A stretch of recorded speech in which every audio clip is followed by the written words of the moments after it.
आज आपण कल्की अवताराची एक अज्ञात कथा पाहणार आहोत, थेट प्राचीन ग्रंथांमधून. हा प्रश्न कल्की अवताराच्या भविष्यवाणीचा गाभा आहे.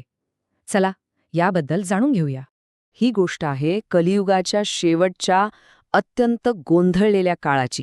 भागवत पुराणासारखे ग्रंथ याच काळाचं वर्णन करतात. पण नेमकं काय बिघडतं? सगळ्यात आधी ढासळतं ते नेतृत्व. राजे फक्त नावापुरतेच उरतात. वरवर शक्तिशाली पण आतून भ्रष्ट. यामुळे समाजाचा तोल पूर्णपणे बिघडतो. पण धोका फक्त राजकारणापुरता नव्हता, तो तर थेट श्रद्धेच्या मुळावर घाला घालत होता. म्हणजे ढोंगी गुरु संन्याशाचा वेश घेऊन आपला भ्रष्टाचार लपवतील. या दिसणाऱ्या अधोगतीसोबतच एक अदृश्य आध्यात्मिक संकटही उभं राहतं. धर्मापासून दूर गेलेले लोक चुकीच्या मार्गाने शक्ती मिळवण्याचा प्रयत्न करतात. ही लढाई डोळ्यांना दिसत नाही, पण तिचे परिणाम मात्र सगळीकडे जाणवत असतात.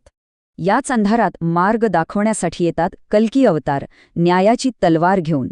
कल्कींचा न्याय अगदी पद्धतशीर आहे. सुरुवात होते भ्रष्ट शासकांपासून.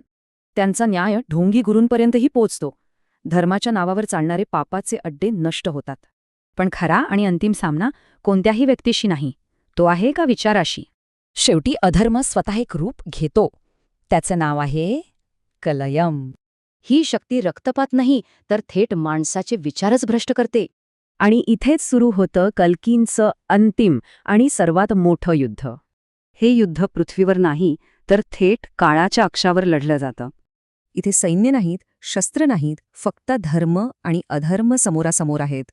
कल्कींचा विजय धर्माला पुन्हा स्थापित करतो आणि एका नव्या सत्ययुगाची सुरुवात होते. तर मग ही फक्त एक भविष्यवाणी आहे की एक कालातीत इशारा?